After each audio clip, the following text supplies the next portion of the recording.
Bonjour à tous et bienvenue dans l'émission Au cœur du réveil. Aujourd'hui, je ne suis pas seule, je suis avec mon invité, les prophètes. Je suis Zoulou, avec qui nous allons parler de la polygamie. Bonjour prophète. Bonjour ma chère. Merci papa d'avoir accepté notre invitation et de nous recevoir chez vous. Ok, merci, j'aimerais Prophète, vous pouvez nous dire qu'est-ce qu'est la polygamie? Donc oui, je suis là ici pour défendre l'islam. Et premièrement, na banina ngopé sambote na bateau bazo ya biso avec beaucoup de respect. À papa, ba maman, baleki mikolo, la koko et biso nyonso na pesi na mbote parce que les gars na mutunya sur moi.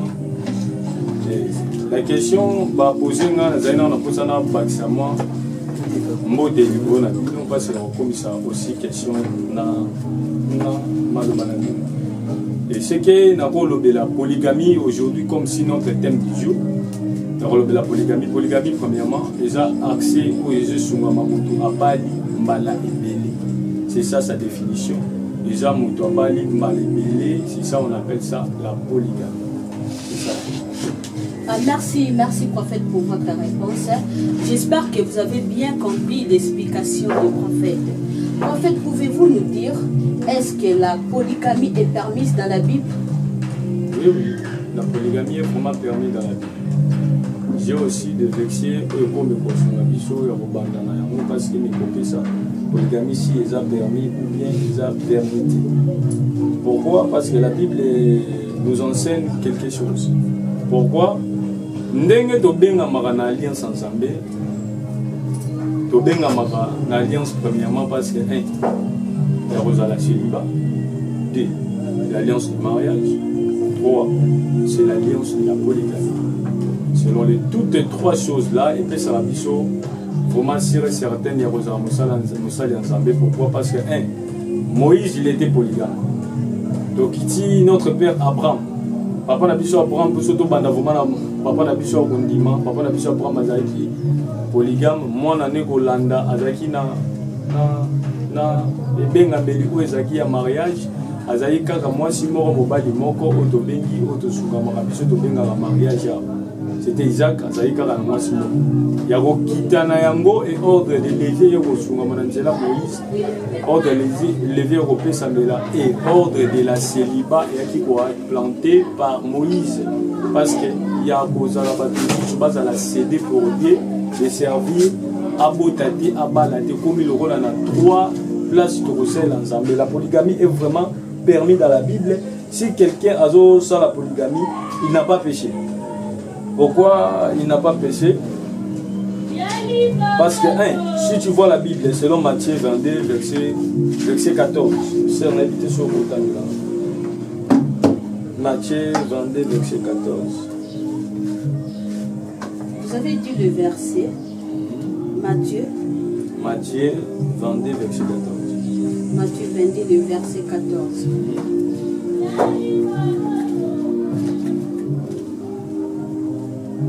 En fait, vous pouvez nous dire qu'est-ce que la Bible dit là? Ok. Vous autres touchez la Bible et je vais donner encore une autre verset. Le Matthieu 22, verset 14. 22, verset 14. Le Matthieu 22, le verset 14, la Bible nous dit ceci, car il y a beaucoup d'appelés, mais peu élus. Ok. Ils ont appelé Belé, ils ont appelé Mouké. Zambé abengaga ba eli baza banani ba eli baza batonza ba tindi mission en aller le faire comme Jean-Baptiste était Élie comme si notre père Abraham l'était ba bengié par l'appel de Dieu yende suko yende arosala ba ba o ba boya ba rejoindre ordre pas na yé mais ya zoki ordre passer mais le Seigneur a bengié azalaka na ba ordre atinde la mission notre Abraham notre père Abraham azalaki polygame. Zambé a joué qui est pas à la papa na biso polygame, yem d'accepter qui c'est là. Et le deuxièmement, de tout monde va aller ba kiti de tout le. Et quelque chose qui ce qui est vraiment permis polygamie na Bible. Je vais prendre aussi le verset au Samuel. Samuel 2 Samuel 12. 2 Samuel 12 7 8. de 2 Samuel 12 à 7 minutes.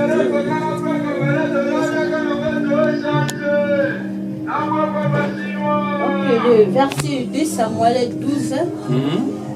7 à 8, la Bible nous dit ceci. Et Nathan dit à David, tu es cet homme-là, ainsi parle l'Éternel, le Dieu d'Israël, je te oins pour roi d'Israël, pour roi d'Israël, et je te délivrerai de la main de Saoul. Je t'ai mis en possession de la maison de ton maître, j'ai placé dans ton sein le femme et ton maître. Et je t'ai donné la maison d'Israël et de Juda. Et si cela était peu, j'y aurais encore ajouté. Ok, merci beaucoup. La vexée, j'aime écouter sur le c'est pas ce que je comprends que la polygamie, c'est pas impossible. Zambé Azoye Bisa 1. Prophète Nathan a kende et pas roi David. Le roi David, selon le part des péchés à Salaki, le Shimouni na Salaki, Azoa qui moi si a soldat naïe.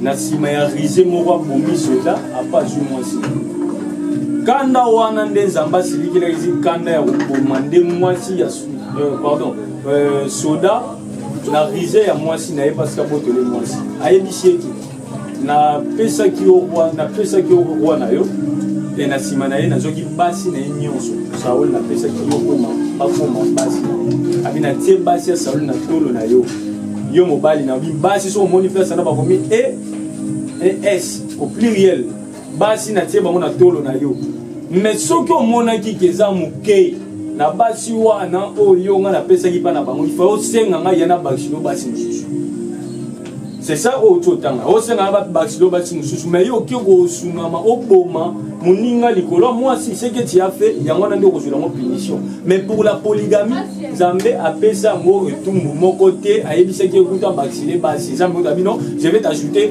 aux osusu moi si mususu soko zaki na mo poussa mais déjà non do ça ne c'est pas sinalité niko bani que non la vexée de la polygamie si quelqu'un a besoin de cela déjà a été et les mieux certaines David il était polygame et ainsi dit l'Éternel Nathan Zoé le prophète Nathan a condamné David pour la polygamie a juste félicité kuta baksasu moi si mususu qui a qui nous ça on a risé à beaucoup. Merci pasteur pour votre réponse. Je crois qui vient de dire prophète Nabi Saoudi Koloba. Papa, j'aimerais encore vous poser une question. La Bible dans Genèse 24, la Bible nous dit ceci. Sors de la maison de ton père et de ta mère. L'homme sortira de la maison de son père et de sa mère et s'attachera à sa femme. Oui. Là, la Bible nous fait voir qu'il a parlé d'une seule femme. Parce que lorsqu'il dit à sa femme, là, on voit qu'une seule femme. Parce que le prophète, pouvez-vous nous aider à éclaircir? Oui, oui. Je suis là pour vous. Habit que non, c'est à Genèse 22, 24. Je vais lire ça tout le temps en mot parce que question est ça, vous maman malade. On a bateau aussi, bah, mis tout là-bas. Dans 4 mois. Verset 24. C'est pourquoi l'homme quittera son père et sa mère et attachera à sa femme. Et ils deviendront une seule chair. C'est ça le texte. Alors, bien, moi, ça va quitter Tatane, mais mobile va quitter Tatane, maman,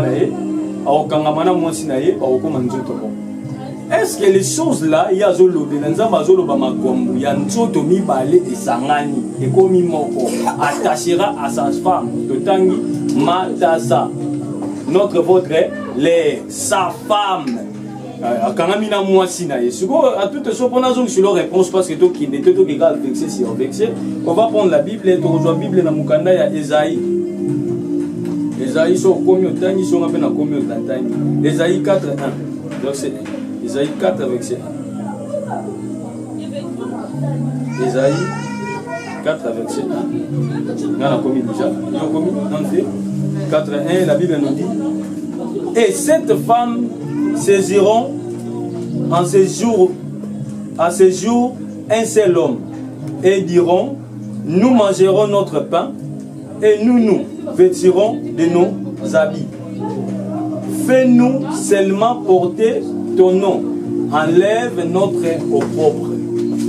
Les choses étaient que bien babi basi 7 balobi que non biso moko to milisa na mbongo na biso to milata na mbongo na biso Et l'effet des coutumes, c'est nous-mêmes qui rejoignons charge na yo. Mais yo sala biso kaka to porter combo na yo. Bango nyonso ba bi basi. L'homme quittera son père et sa mère, il s'attachera à sa femme. Et là c'est que non, ceux qui moi mobali wana ya bali tous les 7 basi wana. Ba komi sa femme, sa femme, sa femme, sa femme, sa femme. Basangisi ba komi nzoto moko na temps o ya ko lukela ka ba koma nzoto moko. Cette verset c'est me kopesa ke allure akolongwa pa ba parents na ye akokangama na mwasi nde basangisi nzoto baboti mutu. C'est ça les choses qui disaient le but est que non, cette verset le but est non, il s'attachera na mariage moko robala kaka mwasi moko non.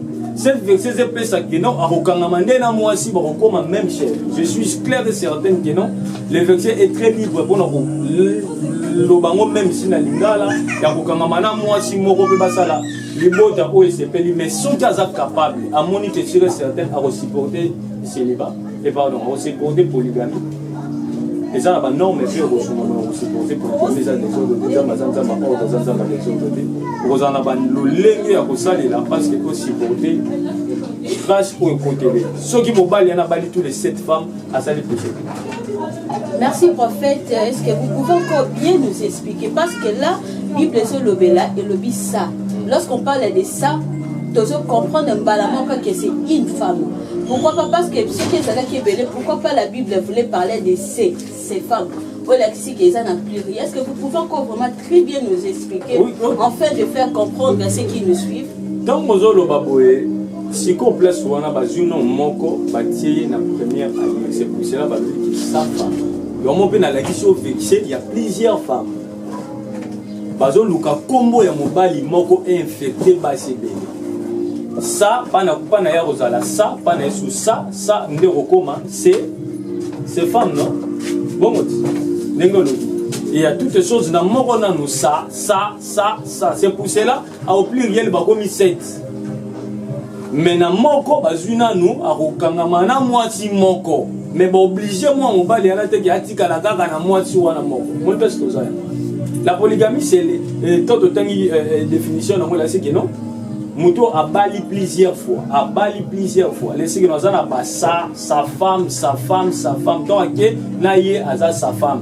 Ça va être sa femme. Sa femme, on y a son basi, on a appelé ça par combo selon vexé. Et là, c'est que ceux qui a bali ça, comme on les a mandiang, comme binette mandiang, comme on a rit, comme rit mandiang, a infecté bino na combo n'est pas ce qui a été coupé. C'est ça les choses. Merci prophète. Mais prophète, le savez-vous, dans plusieurs familles polygames dans la Bible, presque ma famille wana nyonso soki au landeli yango tali yango bien au comprendre que ma famille wana matata ezanga te jalousie ezanga te séparation ezanga te entre les deux femmes. OK, c'est une bonne question. Les familles nani peut-être drôle dans la Bible. Bon, je peux dire la famille d'Abraham. Abraham, Sarah et Agar, ça n'a pas marché entre eux. Non, je vais dire quelque chose parce que dans mon animation, il y a bateau bakoli. Pourquoi la lobby bongo? Au moins nous Zambé a émis na sala. Pourquoi me ma bateau na place où est sindele? Abraham azaki na mwasi moko oyo. Babuta ki na ye na famille décidé babala na basungami ba osisi mabakuti mbakei na mwasi. Mais comme il attend au bota nzambe yimoko akanisa ka et bana nzambe mtazaki hôtel ya stérilité ya Sarah akanya ngo Abraham aluki ayibise ki ngande na hôtel mais nzambe olukani na place wa na kata makanisa nzambe azali na posé lo moko sala oye ko kabula ba route et là quand ozani Sarah a aussi la kondima jusqu'à ce que a possédé Agar tant a possédé Agar a besoin zemi na sima ya déclaration ya Sarah na kata Sarah que non dans Sarah zali le roi esclave ya Agar zali le roi esclave ya Sarah yem ta décider pour na continuer à paisier Israël ka les agi bon comme salami bongo après ma ju moi si mususu sali polygamie abali le roi la deuxième femme aboti tant qu'Agar a bandi ko bota tant qu'Agar boti pardon na ko bota ya Agar et l'équipe moi bata bo biswa ni koti na sima biswa na wana baseni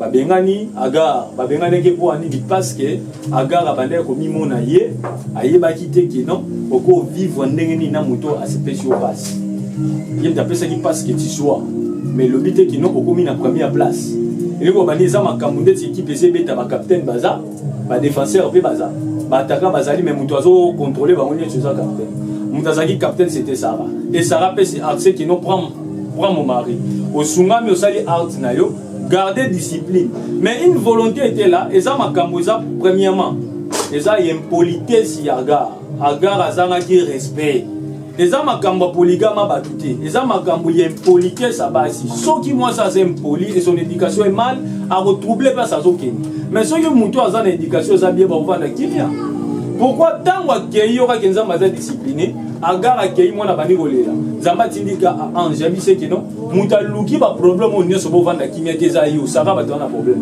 parce que à toutes choses tant Sarah azo senga a lire ba benga Agar aba mabise ke na tikeli yo yesala na ebo yo mtulinga kiye azala oyo azali nzambe abimisi ange abise que non zonga kende ko senga Sarah pardon parce que trouble oyo sali eza yonde mutosami par manque ya politesse azonga ki aide na yaki pourquoi parce que moi na oezaki ya Abraham ya makila oezaki sacra bande kolela unité zalaki polygamie zalaki mais impolitesse nem défenseur bango kiné liko bani que non impolitesse ya Agar muta peut-être comme ça ange tanga ye asengi pardon na sima ba yo zong ensemble pe na zong ensemble botanga bible bien que le vraiment na niveau ya bakolo bazongi ensemble après Sarah yo zoisième yo zoisième gars pourquoi na simaga parce que nzamba zaki na volonté il y a pas ça la polygamie na j'avais choqué nzamba zaki na posa ça la polygamie na pourquoi parce que na nzela ya Agar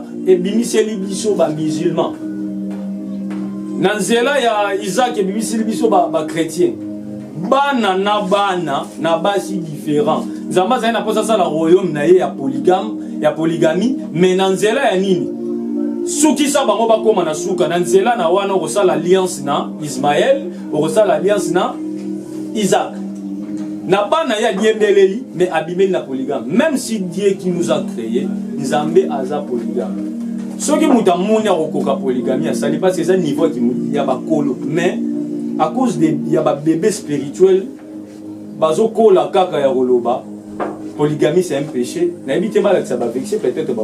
Pasteur, s'il vous plaît, vous venez de dire quelque chose de très important. Vous avez dit que Nzambe yemoko aza polygame. Vous pouvez nous expliquer ça? Nzambe yemoko aza polygame.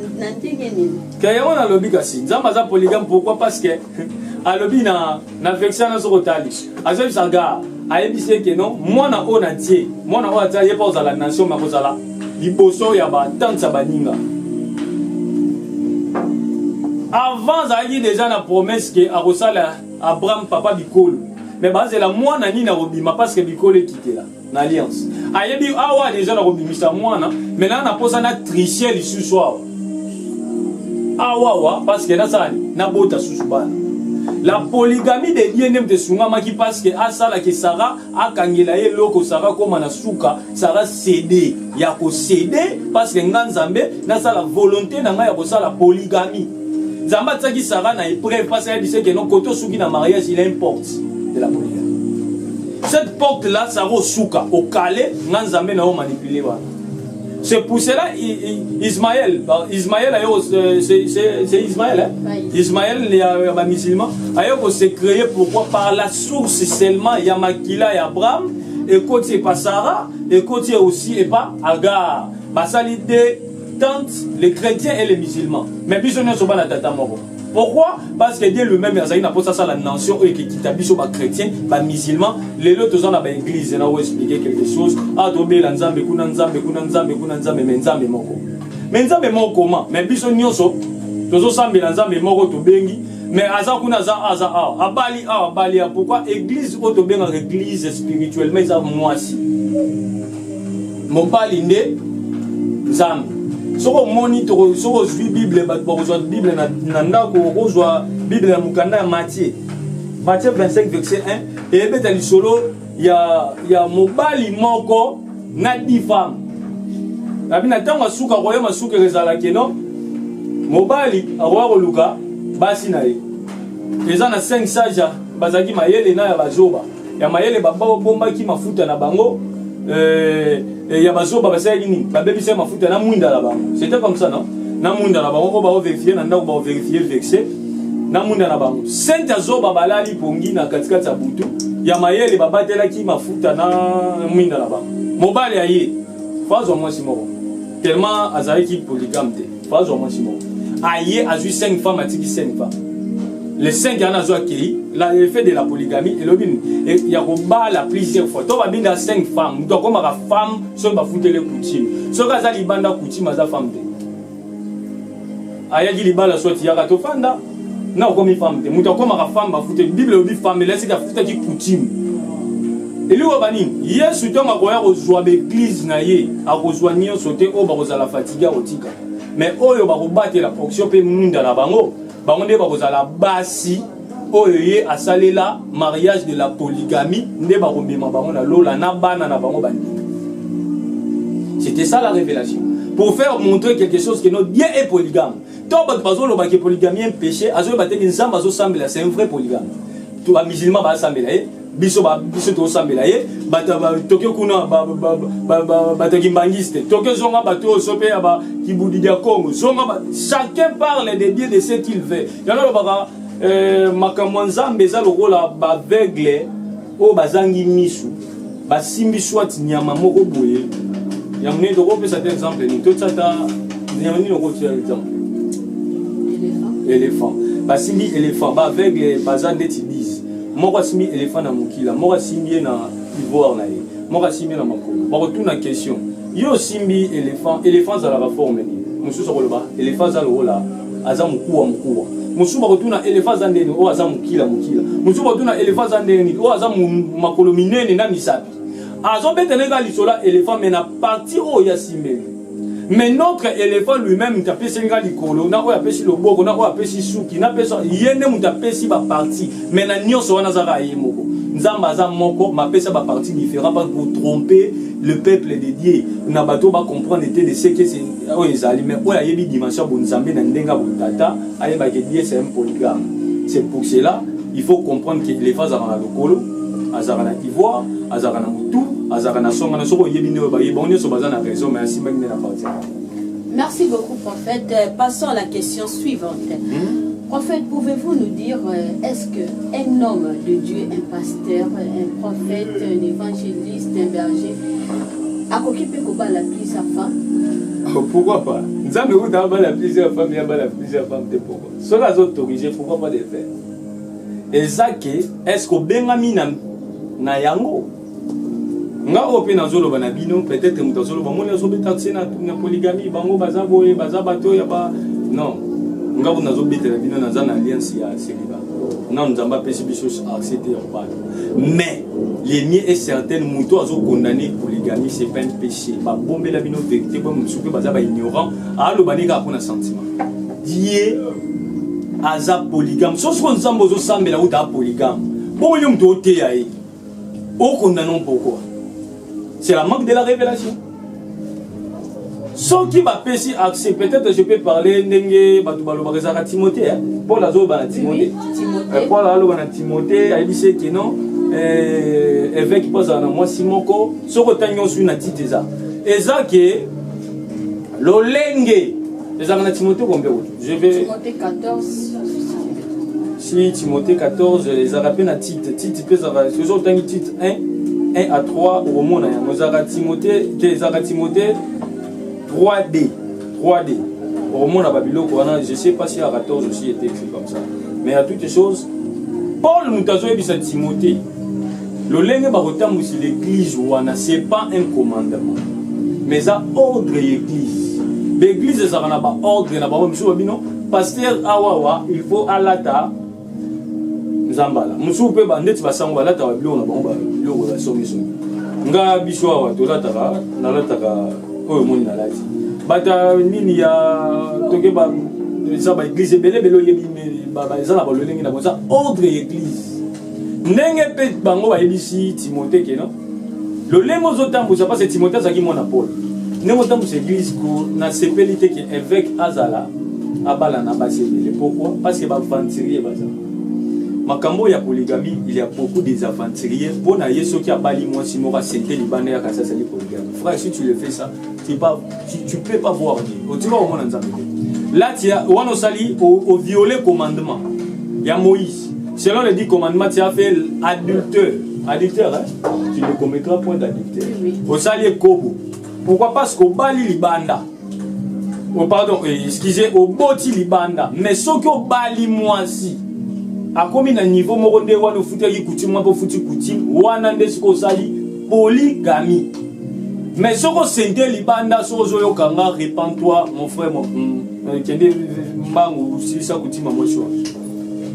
Merci beaucoup prophète. Et je voulais poser une question. Je voulais dire que c'est si koyoba pasteur ba prophète ba salanzame oyoba ngo bantimela ka polygamie. Si connu to ki koloba pona bango donc baza de bons côtés te ou comment. Ceux qui andimela ka polygamie te na bo katele na noteke non aza mosala nzamba ba non. Mais ça va manquer de connaissance. Les amants de connaissance. Kota suki. Mokili mususu ba. Ngana lobara koto mapate koya. Eza na mboka moko eza wana. Yonde makanisi ne suki parce que moni ke mapate koyo wana mena sima wana mokili mususu eza. La connaissance ba bakisaka. Pasteur, connaissance ba bakisaka. Quoi ça dit polygamie pour betele maboko eza plus âgé que toi. Mutasa la polygamie, mutasa la azana option. Il y a célibat, aza plus âgé que toi. Aza ba sacrifice koleka. Au mariage c'est facile. Quand gérer moi si moi c'est facile. Gérer jusqu'aux 4 esprits différents. Tu vas comprendre que qu'est-ce que Nzamba sala la gérer mon kili mobile. Soro moni rokoka. Au sali. Soro moni rokoka te ne le fais pas ça. Les gens le bitumba bakati so ba si ne faites pas ça c'est vous. Ne faites pas ça chez vous. Ko sala te. Poza katiente. So ba bengi yonde oza na domaine na yango ba mission ba obala kati ba obota kati. O nya lo ba yango. Comme lui-même a une mission, balata botati akenda tika bo. Liko bateke no ba marié ba ozalate, ba marié ba ozala le roi la bolanda lignée ya nan, ya Isaac. Isaac a bala moi si moko, c'était Rebecca. Rebecca sa femme. Et moi si moko, c'est fini. Et ba bisu ba ozana lignée ya Moïse. Yebisanga siko, na Paul, na Moïse na leki. Paul na Moïse na leki. Moïse a géré des bassi. Yaya na ya moi si a télémé la polygamie à Moïse n'a pas frappé Yaya na ye. Anga beta suna Aaron abi pourquoi les autres télémé la mosali na ngona lobana mis monoko na monoko. Soka ça la volonté il le connaît ce qu'il fait. Et yo zo télémé les ndeko salika bongo a pesa ka malade à lèpre, na éviter il faut de vérifier c'était malade à lèpre a pesa na Yaya Moïse. Pourquoi critiquer qui Moïse? Et ça, la salle ensemble, nous sommes frappés bozozwa, au critiquer niveau oyo yebité. Et ça, à cause d'année, et ça, à cause qu'il y a moi aussi. Moi, ça qui est au sein de la polygamie, il y a un abonnement qui va critiquer, va frapper. Et Aaron, il y a mon ami, mon ami, il y a dit que depuis les lots, nous avons un prophète bouche à l'oreille. Nous avons un prophète na kati na bango à cause de suis Moïse n'a respecté. Ou des Paul, la boye qui polygamie, avec qui Moïse n'a ni. Moïse nous a commandé commandement les autosali. Et na yebité sogina ni subokotia na Bible. Une dernière question, je voulais dire ceci. C'est quoi yo pona bat oyo déjà baza déjà kati ya biwana baza déjà na vie ya basi belo déjà babali basi belé je peux dire oyo ke foyer na bango eza malamu te ba mes attentes ezali oyo kaneza problème non les amis. Ba foyer na bango si maté pourquoi parce que ça na 4 femmes. Des femmes, mais abala bango te bafuta coutume na bango te. Bafoye banano ba trouble bongo. Verset 10, la Bible nous dit ceci, s'il prend une autre femme, il ne rétrachera rien pour la première à la nourriture, aux vêtements et aux droits conjugaux. Même ici à bilamba ya rolata ou bien à baposa na bango. Corporel a longolelo côté soko monyo mikoka eh ya rolisa moi soir oyo ju lycée bebo